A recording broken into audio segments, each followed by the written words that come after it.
I am doing an installation here at my house. This flower bed has been driving me crazy since spring, but I haven't had the time to get it done. And fall is really a great time to plant. So today I'm going to be putting in some fire alarm coral bells. These have great red leaves all year round. They sometimes will look a little rough in the wintertime, but they fluff right back out in the spring. I also have At Last landscape rose. This is a great rose if you want something that's very disease resistant and easy to maintain, but still has this beautiful like apricot peachy color, and it smells amazing. So I have two of those, and those are going to flank either side of my bed. Kind of have a little odd shape going on here, so I have a little bit of symmetry mixed up with some onesies other places. This is Spice Girl Viburnum. I picked this one because I wanted something that's going to get a bit taller, but yeah, it also has really fragrant white flowers with a little bit of pink in the springtime. And because this is a place where we spend a lot of time, it's close to where we go in and out of the house, I wanted to be able to enjoy that fragrance. And this room behind me, we spend a lot of time in as well. Then kind of dotted in the back, I have some lupins. These are going to be, this is popsicle blue, and they're gonna have a great big fluffy flower early summer.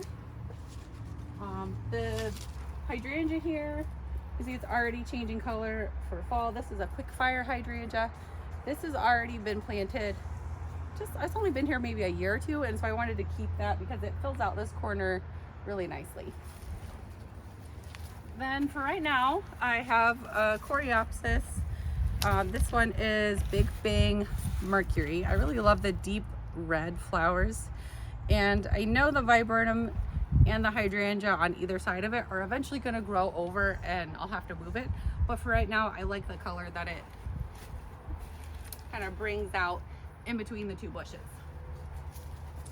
So next, I'm going to put it all in. We're going to be digging some holes, mixing in some bumper crop because we need a lot of really good compost in this. The topsoil is good, but once we get down deeper, we run into that real hard clay that's common here in Ohio.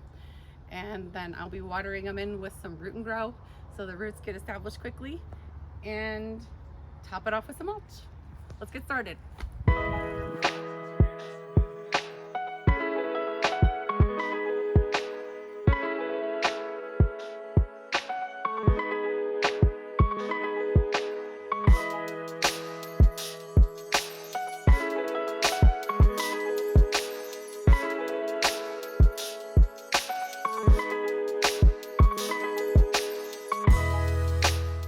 So that was a great workout. I'm good and sweaty.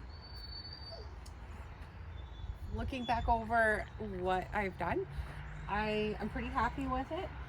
I think that the red coreopsis I put in between the two shrubs, now that I'm looking at it planted, you know, it's looking pretty narrow. So I don't like how big of an open space is on the other side of the viburnum. So I think I might move that over there. I left a lot of open spaces because in the spring I'm planning on adding some other pops of color with annuals and maybe some other perennials as well. I didn't want to lock into place everything right now. I kind of wanted to start with a base and see what I'd like to add later on. Care wise, going into winter, if it stays pretty dry, I'm going to make sure that they get watered once or twice a week, and I'm going to water them again right now because I also want to get the mulch off the leaves, especially off the coral bells. I don't want that to stay on there and cause any damage. But I used my bumper crop, I used my root and grow, so they're already off to a great start. Let's take a look at Toby because he's the one whining in the background. This is our pup, Toby. He's the greenhouse dog in training right now. Say hi. Want to sit? Sit.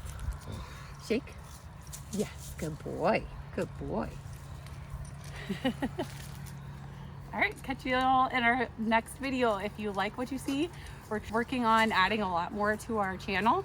So give us a like and subscribe. Thanks.